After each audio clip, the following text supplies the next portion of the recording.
Welcome, you all, Who Dey Nation, Bengals fans, everybody that's tuning in to listening to the show. This your boy Justin Lacey here with my host Tim Lyons here. Welcome to a nightly edition to our Running Through the Jungle episode. Um, Tim, I'm not going to lie to you. This is going to be kind of a depressing show, just because we finished the season 6-11. Right. Nothing really to look forward to. By now, if you're a Bengals fan getting ready to tune in to listen to the show, you've already heard a lot of different conversations. You heard Duke Tobin already spoke for an hour at his press conference last Friday. You also heard that Zac Taylor was going to retain as a head coach for the Mhm. Cincinnati Bengals. Meanwhile, our AFC North counterparts have already made changes to their head coaching staffs. And so there's a lot of things that are really kind of getting us in this pessimistic mood. But first and foremost, I just want to welcome you all. First of all, Tim, how you feeling right now? What it do, brother? What it do? I'm feeling good. It's Thursday. We're almost to Friday. It's almost Friday. So Yeah. make sure that y'all come tomorrow at 6:30 to the NFL playoff pick'em show because it's playoff time. And we got Mm-hmm. some stuff to discuss tomorrow, but we ain't gonna get into that. You guys just gotta show the hell up. If you don't show up, I'm gonna come to your house. I'm gonna put Cleveland Brown stickers all over your cars because y'all didn't want to come check out the show that knows the most about the damn playoffs. I don't know, Yeah. Yeah. but I'm doing good though. I'm doing good. It's been a long week. As always, it's the first of the year for me. So being in the insurance world and in the health insurance and medical and all that stuff and behavioral health, and it's just Mm-hmm. been busier than hell. And I started early the last couple of days just so I can get off early and do these shows with everybody. I did pay dirt yesterday with Pay. Him and I Yeah. went and did the bet thing. And I can't bet here. I got to go to the casino and actually place bets, but that was a lot of Yeah. fun. A lot of fun. Then here we are today with the state of the Bengals address. Yeah, and just kind of piggyback a lot of that too. See, I really haven't gotten it much into the sports betting this season.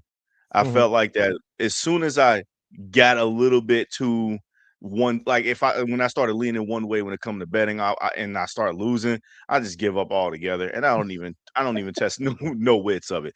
Now I Yeah. will kind of give like some betting advice when it comes to certain NFL games and matchups and things of where I think that you can potentially profit on certain parlays and so some over and unders. But for the most part, man, I'm just very much conservative that I'm just going to just take the money line. I'll see the spread and I'll evaluate the coverage to see who's favored, who's the underdog. The vibes Hmm. that I get, that's tend to where I lean my betting unit rates on. That's tend to where I sort of stick with.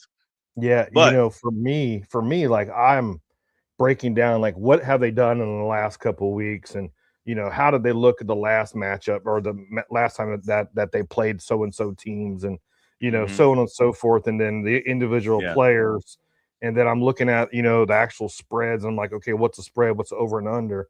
Do I mhm, think so and so is going to get over 70 yards rushing, or so on and so forth? But like I said, I can't really bet here online in Washington, so I got to go to the casino, and you know I'm too damn lazy to drive to the damn casino and put money down. I just it ain't happen. Only time it's happening is if my wife drags me to the casino because she wants to go play slots. I'll make it into the betting room and play some bets. You know what? That is crazy, man. You're based out in the Pacific Northwest. I would think that Mhm. sports gambling already been legal out there to where you don't really have to do it in a casino, that you can actually do it on like FanDuel, No, BetMGM, all of those sports book apps and stuff. We nope. went through this a few years ago, back when sports gambling was not legal here in Ohio and even in Northern Kentucky too, because I'm actually here Mhm. in Cincinnati. But sports gambling was not legal here in the state. And if you wanted to do any sort of gambling, you had to drive out to Eastern Indiana at a casino out there because they had sports gambling out there in Indiana. And so Right. that's how we were able to kind of put the footing of, and even then, it was just really rare that people would have been able to bet. The Barstool Sportsbook app was the one that got it started. Then FanDuel kind of became more polarizing. Now everybody just knows FanDuel. Now just so many of them out there with all Yeah. those bet credits for new promos and new signers. But yeah, no, I'm with you. I understand it. It's to the point where it's like, man, if I'm not really making a hobby out of it, I'm not making no consistent money off of it. I don't really care. But it's fun to listen to some betting advice because you never know. I might get a little bit antsy and like, you know what? I got this $10 here. I might as well just throw it on this game right now. So listen, I know we're talking a lot about the other things that's not Bengals related. The Bengals have made us all lose money at this point. Unless you were betting on the Bengals defense to just basically shit the bed all season, you probably would have came up more than you would have came down. But Yep. the bottom line is, at some point, we got to talk about the state of affairs of this team. Let's get right into it. So the first thing that we're going to talk about, let's just pull the Band-Aid off. Okay. Mhm. Zac Taylor. I already mentioned it in the opening show. So he is going to be the sole remaining head coach in the AFC North. Pittsburgh had Mike Tomlin step down after they lost to that wild card playoff game against Houston, which we all sort of kind of saw that coming. Yeah. As far as like the Steelers losing that game, Mike Yeah. Tomlin, it was always questions in the air regarding that fan base that they were kind of growing a little bit frustrated of him. And so they decided that, you know what? Well, Mike Tomlin decided that a parting of ways was probably needed. He was going to step down. I did hear Art Rooney's comments to him stating that he was sort of shocked by the news. I don't know why he would say that. Maybe he was just trying to save face, but I think that Mike Tomlin just needed a break. He's been doing this for 19 years successfully, in my opinion, because he's never had a losing season. He has won the Super Bowl, been in a couple as a head coach. He's dealt with different iterations of the Steelers team over the course of his almost 20-year careers there. Mhm. I think that he is going to get whatever coaching job that he wants when he decides to get back into the swing of things. But what are your opinion on Mike Tomlin stepping down before we move on to the other AFC North teams? It was inevitable, as Thanos said on the Avengers. It's inevitable. It was Yeah. inevitable. It was gonna come. It was, don't get me wrong, 19 years, no loss, no losing seasons. Hmm. But we also got to remember he just tied Marvin Lewis with the most first round exited in the playoffs as well. Yeah. He's 1-1 in the Super Bowl. That Super Bowl roster was really built by Bill Cowher. I don't care what Right. anybody says. You got TJ Watt, who, over in the playoffs himself. Yeah, I think that message, like, and I don't want to sound like a biased Bengals fan, but I think that message in the Steelers locker room was getting stale, and the Mhm. control that Tomlin wanted, over the defense and the offense, because you always saw it's just that offense after Ben. Actually, I'll say about 2 years before Big Ben retired, you could tell that offense was just getting worse and worse and worse. It was just on a downhill slope. They drafted Kenny Pickett. They brought in Russell Wilson and Justin Fields. They tried this Aaron Rodgers experiment. You know, Unfortunately, they failed at developing rookie quarterbacks, and it's like now they're in this realm, this realm of what are they going to do? You have Will Howard, who they drafted last year, but like I said, there's no quarterback development in Pittsburgh. Mhm. Um, and I am really shocked that Zach Taylor is the Lone Ranger. You had Harbaugh, who's won Super Bowl, Tomlin won Super Bowl, Kevin Stefanski, two-time Coach of the Year, and then here we are as Bengals fans with Zach Taylor still, and Duke Tobin still. I'm just like, I get it, and I believe that this is the time is now for us for 2026. The time is now. Mhm. Depending on how those other teams like the Steelers and the Ravens and the Browns, how they decide to go. Are they going to be rebuilding? Are they going to be in the rebuilding year? New head coaches, new plays, new playbooks. You got a whole bunch of new stuff that's happening, and but I'll tip my hat to Mike Tomlin. He had a hell of a 19-year run. But like I said, it was time for him to go. Change was definitely needed across the board in the AFC North, and it was Hmm. about time that if you weren't generating or delivering results, they were going to move on from you. I will tip my cap to all three of the guys that let go of their coaches, Yeah. Mike Oh yeah. Tomlin, John Harbaugh, and I'll even tip my cap to Kevin Stefanski, just because I felt like that they have accomplished more with lesser talent around him, as opposed to Yeah. what Zach Taylor had at his disposal, and still having a losing record for the Bengals. Mhm. I'll get to Zach Taylor in a second, but I'll touch point on each one here within the division. For me, Mike Tomlin, I know I've already said that. Look, I'll tip my cap to him. You know, not having a losing season in his 19 years that he's been the head coach there. I think that you have to absolutely tip your cap to a job well done. Bill Belichick, who is considered many by the greatest, one of the greatest coaches to ever do it, he couldn't do it without Tom Brady as far as keeping Right. his team afloat after Brady stepped. Well, Brady, was sent. I don't even know if he was sent packing, how you want to call it. But as soon as Brady left New England, Bill Belichick was not the same Belichick. Now he was still impactful, but it wasn't the same kind of impact to where he can, that this is a Bill Belichick led team. That Mhm. that started to lose its luster quite a bit. And then you saw they ended up hitting rock bottom in 2024 and 2023, even before then, too. So um, I think that Mike Tomlin has done a hell of a job sustaining the culture of the Pittsburgh aura. And same thing with John Harbaugh. I thought John Harbaugh was one hell of a coach. Yeah, Yeah. he was almost on that downward trajectory himself as a head coach, doing the back end of those Flacco years with Baltimore until they made the aggressive push to get Lamar Jackson. You Yeah. cultivated a plan around him, you watched him develop, and all of a sudden, John Harbaugh is looking like a genius. And John Harbaugh also took a team that did not have Lamar Jackson in the 2022 playoffs. He took that team to the postseason with Tyler Huntley. He's Mhm. done a hell of a job in his coaching tenure too. So I will tip my cap to him. Going back to Mike Tomlin for a second, because I keep seeing this thing to where he's like Marvin Lewis in the sense of the playoff record. He's 0-7 in the last 10 years with Mhm. not winning a playoff game. And I think that's a little bit outlandish, if you ask me personally, because while I understand why that comparison exists in Bengals Nation, it is just not a true statement. I just want you guys just to train your brains out of that for a second. Marvin Lewis, for me personally, he was a good coach for a certain period of time within his tenure. Right. Post 2015, he was no longer a great head coach. He was losing the locker room like crazy. Guys were undisciplined. You were having losing seasons like crazy, and no one was developing. And yes, you can attribute part of that to the front office, but at the end of the day, this is Marvin Lewis's team, and he was calling shots. He had a lot of control, and he basically did not elevate the team from a head coaching standpoint. Right. Mike Tomlin does. So even though during those years where the offenses were on downward trajectories, 2018 was the last time you seen a potent Steelers offense, and they didn't even make the playoffs then. But even when Big Ben, when he had the inflamed elbow and his passing, his throwing wasn't the same anymore, and they weren't really putting up points, it seemed like that he took sleep dead walking teams to the playoffs just by coaching philosophy alone. And that's where that's the difference where it lies. Mike Tomlin, it just seems like that for the Steelers, they were just getting tired of the same old, same old.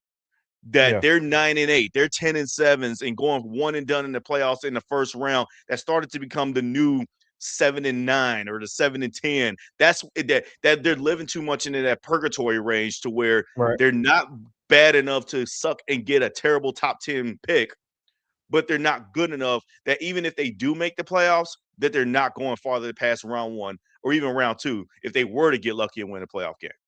But I understand why the comparison exists. I just think that it is very important to note that fact.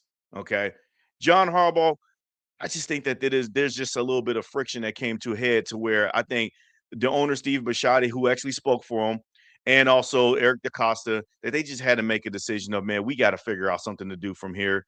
I don't think that John Harbaugh, and he got picked up by the Giants today, that he's going to sign a lucrative head coaching extension by the Right. head coaching deal to be their next head coach. Great move by the Giants because I don't think he was at fault. I felt like that there was a friction that came to head between him and versus Lamar.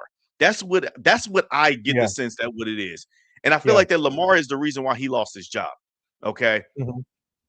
And for Cleveland, they're just a disaster all around. But Kevin Stefanski still deserves his credit for taking somewhat below average rosters, but even though they have an above average defense, with coach of the year honors and have two playoff appearances, He's not Mhm. a bad coach. I just think that there was just moments where they were just bereft of talent. There's just a lot of circus drama throughout his 4 or 5 years that he's been with the team. I just I just think that, man, at the end of the day, man, Cleveland's going to learn the hard way that he's going to get a job and perform better than what he did there, if that makes Yeah, sense. yeah. Okay. Yeah, and, and I believe the same thing with John Harbaugh. I think John Harbaugh was dealt a bad hand I because, agree. let's not forget the very beginning of the year, he lost what's his name? Matabikwe, whatever his name is. Namdi Madubuike. A lot of defenders were hurt. Lamar Jackson was hurt. I think there was a lot of tension between Lamar Jackson and the offensive coordinator, who Hardball had to deal with on top of that. It was like Hardball was the fall guy for all of this in the end. Right. I agree. Now, when it comes to Kevin Stefanski, now I have my mixed feelings about him. I think he's a good coach. I do. I think he's a good coach, but I don't think he had the balls to stand up to the GM and the owner of the Cleveland Mhm. Browns. Mhm. Because as soon as you lose Baker Mayfield, that team, offensively, that team went to shit, went to hell in a handbasket. And then they brought in Deshaun Watson. It was just still a mess. And I just feel like I don't think that those decisions were made by Kevin Stefanski himself when it came to, Baker Mayfield and Deshaun Watson. But I think he's going to make a great coach somewhere else. Either a coordinator or a head coach. I think he's going to be a good coach somewhere. Yeah. Regarding Kevin Stefanski, like you said, there's too much circus drama from the top leading to the head coach. And kind of Mhm. like what you mentioned about with John Harbaugh, I'll echo it a little bit, actually a lot of it, with Kevin Stefanski. He was dealt a bad hand. He is absolutely dealt a bad hand. I appreciate the comment from KP from KC about Zach Taylor was the worst coach in the North, kept his job. I'm gonna get to him in a second because I think that this is a Bengals podcast, and we're obviously going to dedicate a great part of that today because I do not absolutely agree that the Bengals should have kept Zach Taylor as head coach. Right. I Right. think that I'll get to that in a second. I just want to kind of finish the thought process regarding the rest of the AFC North because at the end of the day, those are the teams that made changes. The Bengals didn't. So Mhm. for us to make sense, we need to talk about these things because it does coincide a little bit here. So we'll get there, but we definitely appreciate you guys coming in the chat. Austin's you're always talking about, you're always in the chat, man. We already appreciate you. Your boy, Mr. C. Donalo. I don't even know if I'm saying his name right. He was in the Donald. chat last week for our pick'em show. I remember you. Mhm. You the Chargers fan. Yeah, we talking about the we're going to be talking about the coaching carousel in the AFC North. But back to Kevin Stefanski here for a second. I just think that I think you hit it right on the head that he didn't have the cojones to be able to stand up to ownership. And Jimmy Yeah. Haslam, he's kind of like that Jerry Jones style type of owner in Ohio for the Browns. You can tell that he wants to basically be the owner slash GM, but he Right. don't want to necessarily have the title of a GM and actually be like Jerry Jones. So he hires Andrew Berry, and they just basically make the football operations decisions together, and they Yep. construct the roster however that they want it, and Kevin Stefanski is expected to deal with it. And I think that is kind of like setting Kevin Stefanski up as the fall guy for when shit does not work. They Yep. put all of their marbles in on the Deshaun Watson trade, and that was a ticking time bomb waiting to happen for Kevin Stefanski because Baker Mayfield was still on the roster during that time. Yep. Baker didn't demand a trade. Baker was No. still on the team. Then they went and aggressively went after Deshaun Watson with that fully guaranteed contract move. And then it just put Kevin Stefanski in a pickle. Mhm. You could tell he wasn't about to sign up for something like that. But that was a move that ownership in front office, they did that move because they Mhm. were desperate to upgrade at quarterback instead of really trying to work harder on building around Baker. And Baker in Cleveland wasn't all this great, he just had this devil may care attitude or whatnot. He kind of wore out his welcome a little bit too fast. But at the end of the Yeah. day, he was still a solid, productive quarterback for them. They just gave up on him too quickly because they felt like that there was an opportunity to upgrade there, and they fell flat on their face. And I just felt like at the end of the day, that was always going to be the token chip that was going to decide Kevin Stefanski's job. But even then, he still took that team to the playoffs without Deshaun Watson, with backup quarterbacks and Joe Flacco rescuing them and all that stuff. Mhm. But then that leads me to Zach Taylor because the nugget right there on the screen, Zach Taylor's the Lone Ranger and as the head coach in the AFC North. He is the longest tenured head coach now in the division. And this makes me sick. I do not want to keep Zac Taylor as head coach. I do not think that there is anything special about him. I think that when you mention Zac Taylor to many fans of the NFL landscape, half of them are going to be like, "Who? Who is that?" And the other half is going to probably be like, "Oh yeah, that's the head coach of the Bengals. Oh yeah, Joe Burrow is the one that's responsible for his success." That's Mhm. what most people are going to think. There's not a thing that he can plant his flag on and say, this is how I operate things. He doesn't really have a great track record for this.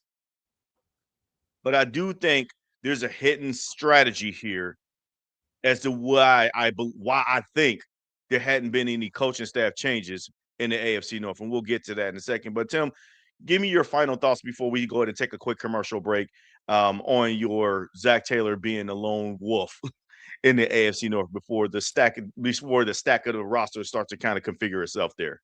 Yeah, before the season was over with, they were asking Taylor about, were they talking about contract, his contract and everything. They said no, we were talking about the game and our plan for the next game and da da da da da da. Mm-hmm. Uh, but we are the Cincinnati Bengals. Let's not forget what team we are. We are the Cincinnati Bengals. I think in order for Zach to get fired, it would really have to take a lot, because I honestly think he's going to be with us for at least the next couple of years, even if we end up with a losing record next year and then in the year after that. I don't know. This whole not firing Zach thing and not firing Duke Tobin. I think I would be more. I would be like average happy if they would at least fire Tobin and brought in a GM that is just smart as hell, knows players, scouting, all that stuff. And but they kept both of them. I'm not surprised. They're going to give them you have Joe Burrow as your quarterback. Zach, like you said, Zach can definitely thank Joe Burrow for his job. Um, you know, it just I don't I don't know where we're going from here. I honestly don't. I have no hope. And as we know on Running Through the Jungle, hope is not a strategy. And I guess we'll just see how it goes next year. And I'm just really hoping that we address the defenders that we need to beef up that defense, re-sign some key guys for like Reisner. We re-sign him. Mm-hmm. But for Zach, I'm not sold on him. I don't feel secure as a fan and as us podcasters. I don't feel confident that he's going to do the job. I don't think he's the right guy for the job either. And I Yep. think that we're entering this prime we're entering this prime window. We've already been in this prime window of Joe Burrow, Jamar Chase, and T. Higgins, and that the opportunity to win a Super Bowl with them continues to shrink the more you continue to have Zac Taylor around, and the more that you Right. continue to have a guy like Duke Tobin leading the operations in charge there. And when we get back, we're going to take a quick commercial break here. And when we get back, we're going to dive into some of those comments here that Duke Tobin said in his press conference. We're not going to get too long winded with it. I promise you guys. Because at the end of the day, if you already have digested that last week, and you've heard a lot of people that already talked about it, but we haven't really given our thoughts yet on it, that's where we're going to go. But we appreciate you guys for being here with us. Please like and subscribe, ding that notification bell, let us know so we can let you know when we're going live. And like Tim already mentioned at the top of the show, the fun is our pick'em shows. That's the ones you definitely want to also tune into. And if you want to hear us be able to deep dive the conversations behind matchups, pick our teams and who we're going to think is going to win, and what is the spread, what is our analysis, all that. In this upcoming game, we got the NFL division round on deck. So please like and subscribe so that way you will know when we get ready to do that show and go live with that. But in the Amen. meantime, we'll be right back after these quick messages from our sponsors.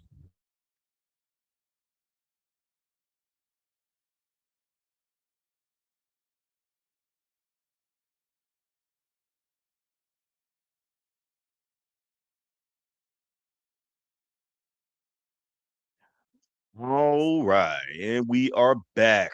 I'm trying to do that echo sound, but my mic is not doing it, carrying it very well. So, anyways, man, appreciate you guys for hanging in with us. We're going to keep it pretty brief today because there's not a lot to really discuss in Bengals Nation. You already heard us give our thoughts regarding the the round table regarding the AFC North and the head coaches, our thoughts about Zac Taylor being the lone wolf in the division, while all the other divisions that had better opportunities and better hopes to look forward to, they all made changes. Mm-hmm. The Steelers won a division and had another first round playoff exit. They made a change. Well, Mike Tomlin kind of forced that change for them. The Baltimore Ravens had the golden opportunity to make the playoffs. All you had to do was kick a field goal through the uprights. You would have won a division for 3 straight years in a row, something that no AFC North team has ever done. And when that didn't happen, they made a change at head coach.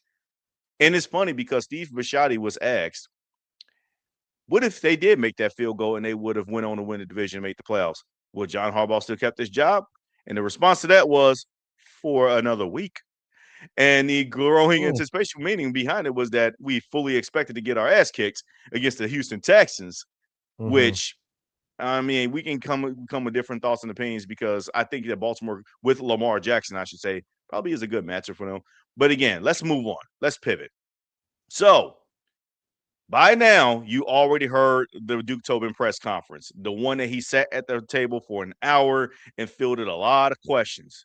There was a lot of conversations. There was a lot of talking points that we can easily go into. But if we go into literally every single talking point regarding Duke Tobin's press conference, we will be doing this show for an hour and a half ourselves. And you'll be And falling I'm going asleep. to say it again. And you'll be falling asleep. You'll be falling asleep, or you want to click the show off because you'll be too tired of it. What we're Right. not going to do is talk about every single point. I promise you guys that. Mm-hmm.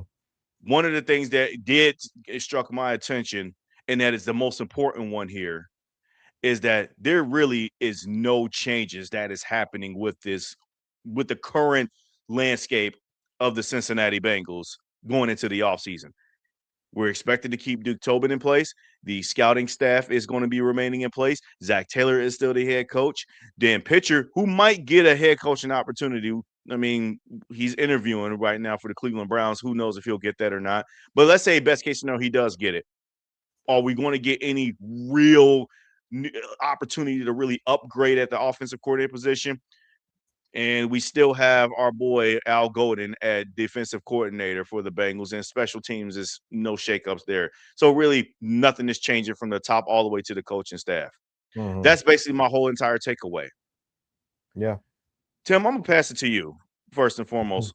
Aside from the takeaway of the changes on the no changes on the horizon, what was your overall takeaway from Duke Tobin's comments? Like you and I discussed a couple. Well, was it last week when this came out? When he spoke? I think it was He last spoke week. last Friday. Only thing he didn't mention was pie. That was pretty much all I got out of that. It was an hour of blah blah blah blah blah. Nothing's going to change. Yeah, we need to address the defense. This is our, one thing that he's going to focus on is our defense. But the thing that makes no sense to me is how can you not upgrade your scouting team? You have the smallest scouting team in the whole entire NFL. How are you not going to upgrade it? I sent them my resume, but they don't want me. They said, no, we're only Yeah. going to keep our 2 guys or 3 guys, however many they have. I just don't understand how they expect this team to do better and to get the best years out of Joe Burrow, T. Higgins, Jamar Chase, so on and so forth, and not make any upgrades at all. If if our offensive coordinator, I'm blanking on his name right now, I don't know why. Dan Pitcher. If Pitcher gets a head coaching job, he better send his checks to Joe Burrow because Joe Burrow is going to be the reason why he got him that job. Mm-hmm. And 2, all they're going to do is this next man up mentality because they're not going to make any upgrades. They're not going to bring in a genius offensive coordinator because Zac Taylor runs the offense during the games anyways. So what does it matter? We could literally put a collar on my dog's neck that says Bengals offensive coordinator, and Zach's still going to call his offense the way he wants to call it and the way he wants to do it. So unfortunately, Duke Tobin, he wasted an hour of my time. Like I ended up really wasn't even listening, to be honest with you, because I was working and I was listening to it at the same time. And I felt like Charlie Brown in school. That's how I felt like. It was blah Mhm. blah blah blah blah wah wah wah wah wah wah, Yeah. and it's just I don't understand why Mike Brown and Katie Blackburn continue to go on with this Duke Tobin thing. I don't know. Is he a family member? Is he a cousin or something? I don't know. But it makes no sense. And if we're gonna, like I said, if we're gonna get the best for Joe Burrow, Jamar Chase, T. Higgins, we need to do something. We need to make a change. We need to fix this. But here we are. Same, same bat time, Yeah. same bat channel, same shit show. So here's my thought from after listening to everything that he had to say, and then also hearing the reaction of the public, because some of it is a little bit. I think that we're generally feeling the same way. We're frustrated that we even got to this point that we're not accepting what he needed to say. We just basically got the scouting combine version of Duke Tobin just in advance, literally the Friday after the season was over with. That's basically what we got. Okay. Number one, I just feel like that, yeah, he is not a general manager.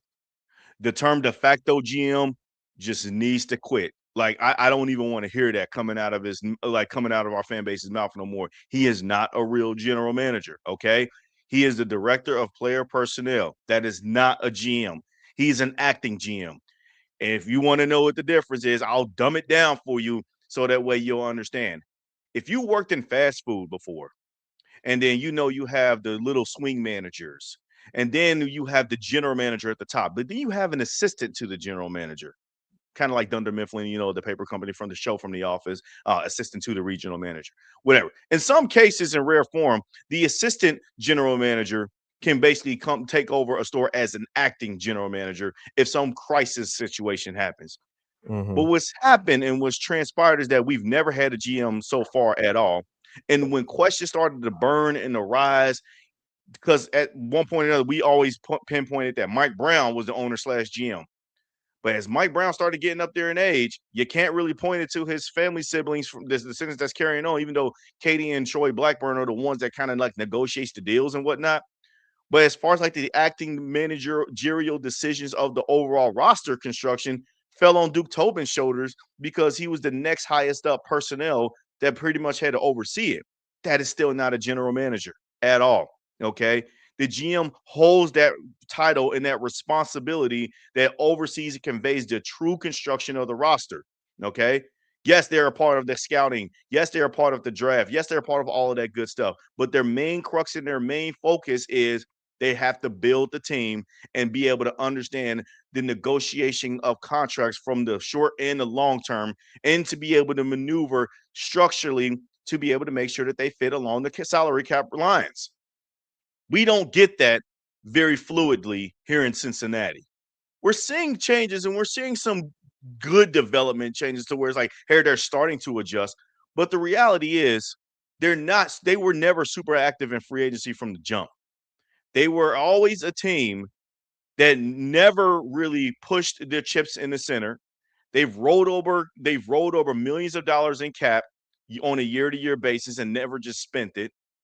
And then they always took pride on, well, we're always underneath the salary cap. Well, that's because you never made any moves.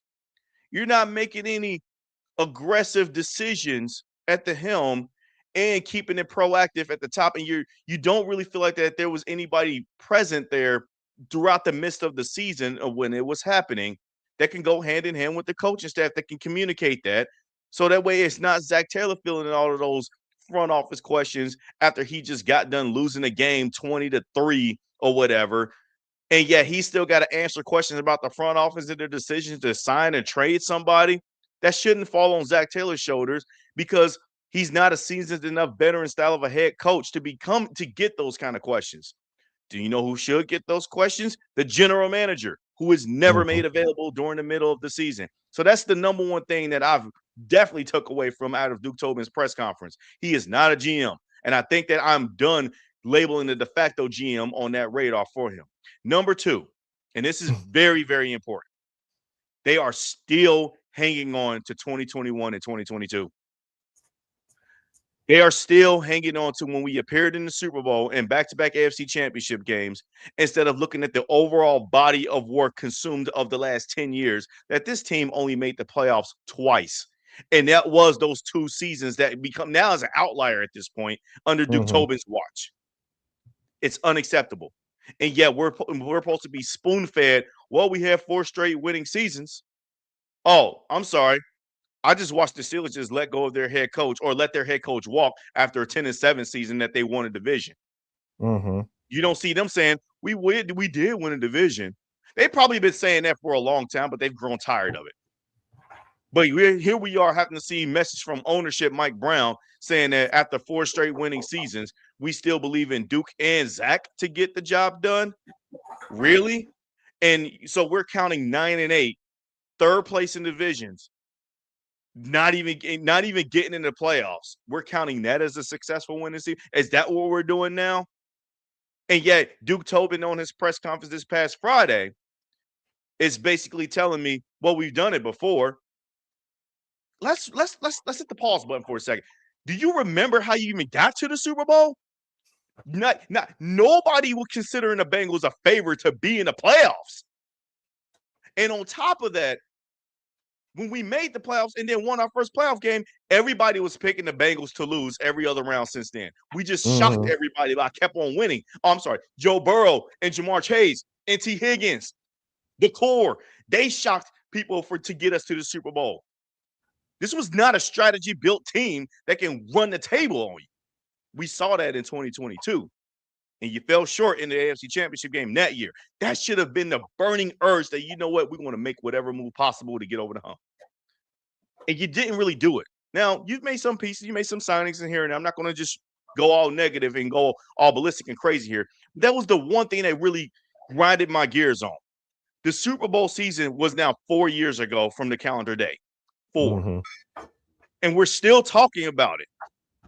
Jesse Bates has been long gone since after 2022. And yet fans are still crying about it. DJ Reader, same thing. Fans are still crying about it.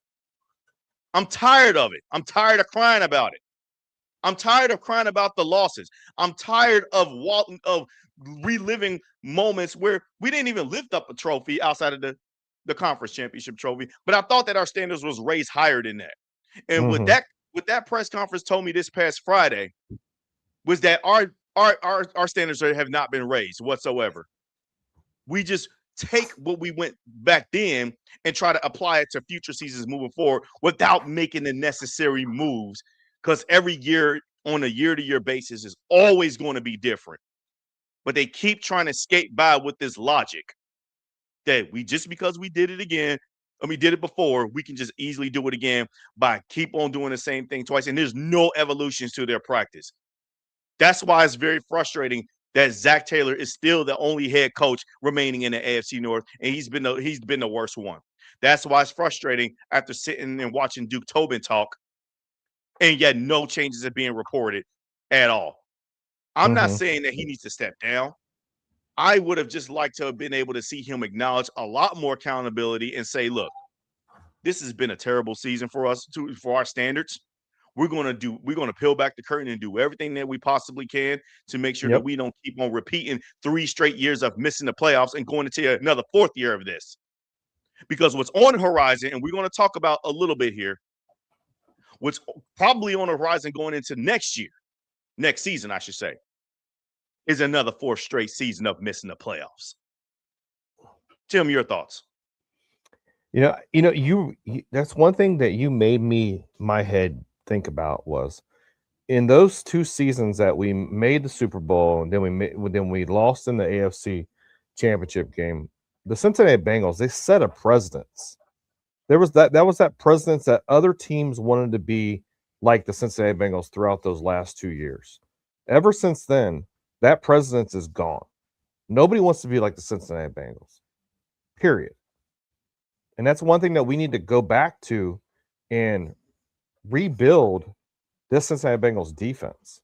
We need to we needed to be, you know, be um oh my gosh, I lost so train of thought. Be a creator of of a different offense and different defenses. It's just we had that presence as the Cincinnati Bengals those 2 years, and I can kind of see why Duke keeps going back to those those years, but it's still unacceptable because our records the last couple of years have been just shit. And for us to put blame, our blame is on the coaching. It is on Duke Tobin. It is on the front office. We've seen them do nothing. Yeah, we were happy that Jamar Chase and T. Higgins, they got their contracts, they got their big bags. We were happy about that. We were like, okay, here we go. But then during the offseason, nothing else happened. Right. And it seems like that's the same thing that the Cincinnati Bengals want to keep doing.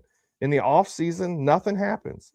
And then Mhm. we're like, okay, as Cincinnati Bengals fans, we're like, okay, maybe we'll have a good draft. And I'm not saying hope. Maybe we'll have a good draft. And then they shit the bed in the draft too. And this is something that's been going on for years and years. Like I said, the last good defensive player that we drafted, his name was Jesse Bates. The guy before that was Geno Atkins. We draft defensive shit. Just ever since then, our defensive drafting has been shit. Our offensive line drafting has been shit. Besides, Amarius Mims, Fairchild has actually been good. But if you look at the history of the Cincinnati Bengals, offensive line drafting, you might as well just throw a pin at the board and hope you hit the right offensive lineman, and the Cincinnati Bengals picked him. They have to make a change. They have to upgrade, like I said, the scouting team. They have to just, you know, the evolution of football right now, they have to conform with that. They have to Mhm. keep getting better. Look at these teams right now. You got Mike Vrabel that came into the Patriots to New England, his first year back as head coach for the New England Patriots. And where are they now? Look at the Broncos. Sean Payton's done. Look at these teams. Look what the Seahawks did. We haven't heard nothing from the Seahawks since the last time they've been to the Super Bowl and Russell Wilson was, you know, Russell Wilson. They brought in they brought McDonald in, and that defense is, almost Legion of Boom 2, or excuse me, Legion of Boom 2.0. Look what he's did with that team. Look what the Rams did. Rams spent all that damn money, won that Super Bowl against the Bengals, and look at them now. Look at the Detroit Lions. Yeah, Detroit Lions didn't have a good season this year, but they drafted well the previous seasons, and they were in good position. The Philadelphia Eagles, they kill it at the draft every single year. They just kill it at the draft. And why do they kill it at the draft? Because um, they continue to make scouting upgrades. They continue to make scouts that know what the hell they're doing.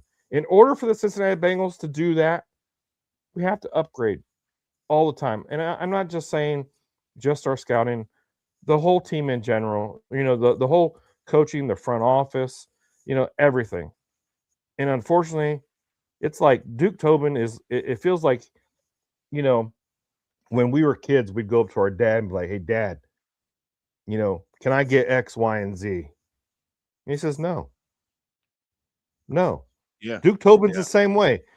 Duke Tobin's like the bad daddy of the Cincinnati Bengals. You go up to him and you say, hey, can we have some extra money to add another scout? No.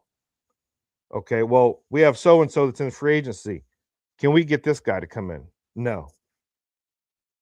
And it's time for change. It is. It's time for change. And if the Cincinnati Bengals do not capitalize this season, I'm afraid that we're just going to be in this whole boat of the same shit. We're gonna be treading water. That's all we're gonna be doing is treading water. And Yeah. until then, nothing's gonna change. Yeah, the fans are all fed up. I can speak confidently and say that the fans are fed up. No one's out here championing Duke Tobin's words and thinking like, you know what, guys, stay in there, hang in there. I'm sure that there's probably those super optimistic Bobby-like fans that will probably tell you that, live and die by the sword. Oh, the Bengals can do no wrong. Sure. But for the vast majority of the fan base, man, they are absolutely fed up with this team. They are. Mhm. And it's not going to be very long that if you have another failed season like just this past one here, if next year's a repeat of last year, let's take Joe Burrow injury aside because I'm not using that as an excuse. If next year is a repeat of just what we just witnessed, I guarantee you a trade demand from one of our core pieces is going to happen. And quite frankly, I don't think nobody's ready for that conversation. But Mhm. this is the fear tactic, and this is the fear-based conversation that has always been in place for Bengals brains in their minds ever since we drafted Joe Burrow back in 2020, when he had all those people that was telling him that he should force his way out of Cincinnati before he was even drafted. It's because Mhm. of stuff like here, where we at right now. Okay, Mhm. that they just don't believe that this front office, this ownership, this management, this coaching staff is going to get the best out of his prime. Okay, that does mean you have to make unpopular decisions that betters the overall team instead of just trying to coddle Joe Burrow like, hey man, whatever you want to do. Joe Burrow wants a real coach. I Right. can tell you that he wants a real coach. I'm not saying it because I know him personally, but his demeanor, his mentality, he wants to be coached hard. He Yeah. also, in those teams that you've mentioned, they also have a diversified portfolio when it comes to having a general manager that understands how to make moves and swift moves behind the scenes to be able to get things done and get Mhm. out in front of contracts. So let's pivot and let's talk about the offseason projection of where we think this should go. Okay. Because we already know no changes are already happening on the horizon. All right. No changes are happening with coaching staff. So let's get that part out of the conversation for a second. Mhm. I'll kind of start this one off here, and then you can lead, and then we'll wrap up the show from here because we've already talked that nauseum about the stuff. We speak passionate on this show, guys. Mhm. We speak with some real passion, but we also thank you guys for joining us once again. Please like and subscribe. Join us so that way you can ding that notification bell so that way you can know when we're going live. But anyways, here's what I think that the Bengals need to move on offense. And we said this last year because we said that last offseason was going to be one of the most important off seasons in franchise history. You had the Mhm. Jamar Chase contract, you had the T. Higgins contract, you had the Trey Hendrickson contract. You drug all of that stuff out, and then the perfect storm was last offseason. Also, you still had to figure out a way how you're going to upgrade this defense, which you did not really do, except for signing TJ Slayton and then banked your hope on a bunch of rookies. This offseason cannot be a repeat of that. You already got those three contracts right off the book. But here's the contracts that you need to focus on and you need to get out in front of. Number one, you need to pay DJ Turner. Okay. Mhm. I'm not saying you need to pay him top of the market value, but you need to come together with his agent, stop with those damn lowballing, insulting first offers. And then next thing you know, we're in the middle of training camp and he still doesn't have a deal. Right. You need to also work on extending Dalton Reisner. It took you forever in 20 years to finally get this offensive line to a functional form. Yeah. And the worst thing that you need to happen is you let one of your best pieces on the O line walk in free agency because you have not shown the ability to be able to draft and develop offensive linemen. I'm not even going to include Dylan Fairchild right now in that buck yet, although I like his promise. And you also need to get out in front of that Chase Brown contract. Those are the three main moves that you, if you, the Bengals, if they really want to show that they're about it, those are the three main moves that they will make immediately. Right? They don't need to wait till the season's over with. They will Right. make that move as soon as possible. Get out in front of it before free agency starts, at least. Before the new league year begins. Before Yep. legal tampering begins. Those are the three main moves. I understand there's going to be conversations about Dax Hill and Miles Murphy, but I'm not ready to extend those guys, even though I do like where the development of those guys are finally headed. But I will be comfortable. We already picked up Dax Hill's fifth year option, but I will be comfortable with picking up Miles Murphy's fifth year option. But I still need to see more from those guys. So I'm not really banking on those right now. And you Yeah. need to be able to get creative when acquiring talent on defense. You cannot just bank on drafting guys because you already know how drafts shake out. Number one, you don't always aim for the popular choice. Last year, you picked Shamar Stewart when there was a ton of talent left on the board, and you chose to go with a project. Don't do that again. And we like to mention Caleb Downs. I think we did that a few times on this show, but he ain't the only one. There's other guys out there that can fall right in that top 10 bucket. Bottom line is, you don't want to be picking at the top 10 on a year-to-year basis. I do not want to get into next year and it's middle of December, and I'm talking about, all right, I guess I got to start rolling out mock drafts because I want to be in the position where I'm talking about playoff football and making another championship run. If you're Right. really about it, that's what you got to be. Now, notice I said be strategic in acquiring talent. That's not Mhm. just leaning on the draft. That's not even just signing bottom level free agent at all. Make an in season trade. Make a trade for somebody that is already developed in their prime that you know they can probably help you. Yeah. Do something. And who said that you can't add to the coaching staff still, even though you don't make no changes, but you can add a consultant, someone who Yep. was recently let go that's not going to land on their feet anytime soon. Bring them in the building. It doesn't hurt to get some outside eyes. But at the end of the day, those are where I would suggest where if you want to right the ship with this fan base, just sitting on your hands or repeating and copying and pasting the same few moves that you did over the last couple of years that got to where you are now, it's not going to cut it. It's not going to cut it. Your thoughts, Tim? Yeah, this off season is going to be scary for us. We don't know what we're gonna. We don't know what they're going to do. That's that's the scariest thing.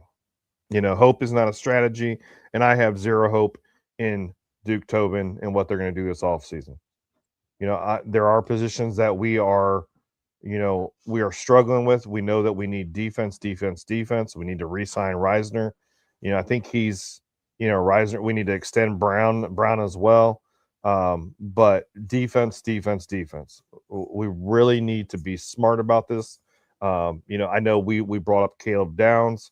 Caleb Downs is a very very talented safety, and we have been weak in the safety positions for a long time now. I don't care what anybody says about Jordan Battle. We still need somebody to come in there to either take Jordan Battle's spot or take Geno Stone's spot. I know a lot of people are throwing around other names, defensive edge rushers, linebackers, all this other stuff. Um, but like right now, my question is are we going to let Trey Hendrickson walk in a free agency? I'm going to say yes. Bro, And you burnt that bridge. You've already yeah, burnt that bridge. Like, there's no hope for that. You better just let him go. Like, just let him yep. walk in for agency. This tag, the whole tag and trade. I've seen a lot of that conversation that was I happening wouldn't too even in I Bengals. wouldn't Like, even don't I even waste wouldn't your even time. waste that time. I wouldn't waste that Mm-mm. time at all. So if any of you guys in the chat are like, "Oh, Hendrickson," no, Nope. I Nope. believe Hendrickson hadn't played. He played his last game a lot of weeks ago. However, I don't Yeah. remember what week it was that he The last time Jets he week. played. Yeah, the Jets week. Okay, so that was the last time you'll see Trey Hendrickson in a Bengals jersey. And And that's what and I don't mean to cut you off, but that's exactly what I'm talking about. You already burnt the Bengals front need to take a hard look in the mirror because you had such a talented player that would have gone balls to the wall for you within this organization. And the way how you treated him over the last 2 years. Now I know that there was talks from the first one was like, okay, well, you signed the contract a year extension before, whatever. But this past offseason, for real, last year's one, that you should have took care of him, bro. I'm not mhm, saying that you need to guarantee those 2 years, and you can't be fearing of injuries and stuff like that. I know he got injured this past year and ended up needing to right, get hip surgery, but none of this stuff, honestly, in my opinion, I feel like that this all would not have transpired had you would have took good care of him a year like earlier in the off yeah, season, like you and should have, and you mhm, would have this would have been a much more creative way to structure this contract. Add a couple of void years or something, so that way you got to be able to understand how to maneuver against cap for future years, so you're not getting hit with too much cap years. So that if he does have a season on the horizon like this past one in the future, like next year, then you can get out of that without really no harm done to the cap. And this keeps one of your main guys intact. He wanted to be a captain. I'm sure he would have lived up to that billing if you would have took good care of him.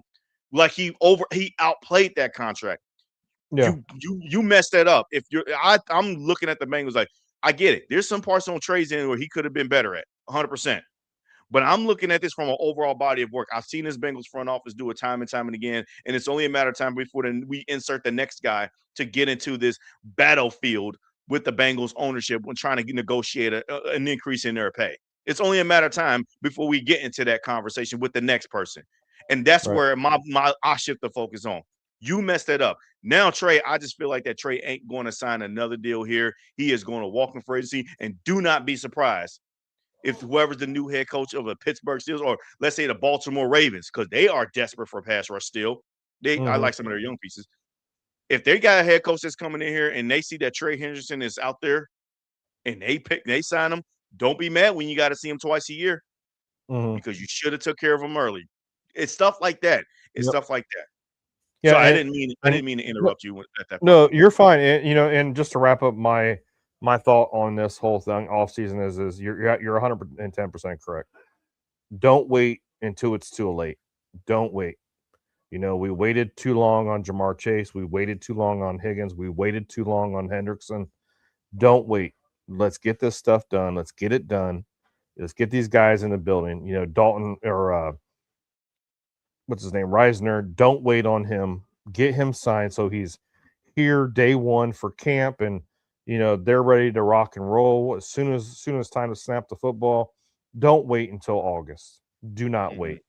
And that's Right. the mistake that the Bengals have made in the years past. And that's why we had to pay Jamar Chase and T. Higgins the way that we did, because we waited. We waited and waited. If we keep waiting, if we're playing this wait game, we're going to end up forking out more money for one player than what we should have the season before. So let's Mhm. not wait. Let's get on it and let's get it done. And let's have a good season next year. And let's be honest, the players are the main reasons to why, understandably working for each other. They Right. didn't sign those deals because they're like, "Oh, I want to stay." Yeah, I mean, they say that because that's lip service or whatever. But I honestly believe wholeheartedly that they only signed those deals for each other. Joe Burrow went out there and did the media roll tour and all that stuff. Mm-hmm. Jamar Chase basically said, "Hey, my deal ain't getting done unless T deal gets done." And Mm-hmm. on top of that, he's going to have my agent too, and we looking out for each other. I felt like that if that move, especially there's a lot of hidden intricacies that we've already been well known about that I don't think would have gotten done if the moves by the players individually didn't get done. So, bottom line is, I'm not giving the Bengals credit for extending Jamar, Joe, and T. Obviously, Joe, yes, because Right. they knew that they needed a quarterback and they knew that he's the best one and all that shit. We get all that. And Jamar Chase, he was obviously in their long term plans. But I fully agree. I fully wholeheartedly believe that they were ready to move on from T. Had a wide receiver developed that they drafted, kind of like showed their skins to be able to take over. I truly Mm-hmm. believe that they probably would have been okay with letting T hit free agency, and that would have been one hell of a mistake. That would Yeah. have been one hell of a mistake. Because Yep. again, that's another hidden move that you probably may need to make is that you still don't got no wide receiver three. Now, I don't have much complaints on the offense. I'm not saying that this needs to be this picture perfect wagon, but it's damn near close to a picture perfect wagon. But we'll have plenty of time to be able to talk about the rest of the offseason. I'm not going to go too long winded on that. But I think that this is a perfect time to kind of drop a pin in on this conversation, just because at the end of the day, there's not much more left to be said about the current state of the Bengals right now. We've already heard it Mm-hmm. all at this Yep. point. We just wanted to get on here and give our thoughts. But fans, thank you. I'm gonna call y'all fans like y'all our fans or whatever. Listeners, but if you're listening to us on a live stream, you guys are cooking in the comment section. I really appreciate you guys once again for joining us today on this show. Um, we'll be back tomorrow. We'll be doing our pick'em show. We're going to implement some more fun this time. Today was very somber just because we still have to talk about the state of affairs of the Cincinnati Bengals, our hometown, our beloved Cincinnati Bengals, who Mm-hmm. had pretty much completed a miserable 6-11 season. Yes, I know some of you are like, "Oh, we got a top 10 pick." I just don't care. I just don't care about that. I just don't care. Because at the end of the day, I want to see greater performances and production from all different levels of this Bengals team, this organization, everything. I want to be able to wear my black and orange stripes and be like, you know what, I'm a Bengal. And I still wear those with pride, don't get me wrong, but I really want to feel that connection again. And right now, I hate to say it. Right now, I don't feel very hopeful, but that doesn't mean I'm not going to be able to talk calculated and really understand the directions of where they may be headed and where they would like to head and try to be able to get my whims around my wits about me to be able to talk about it. And Stim can honestly say the same thing as well, too. So, but we really appreciate you guys. Thank you guys for joining us. It was a whole hour, Tim. I'm really impressed with what we just did. We just did a whole hour on what really should have been a short show. Right. Yeah, we did. We made an hour of a short show, and sometimes we get long-winded, and it is what it is. But you guys will see us tomorrow. Yeah, yeah, awesome. Well, guys, once again, please like, subscribe, comment, ding that notification bell. You'll be notified when we go live, including tomorrow. We'll catch you next time, man. We are running through the jungle.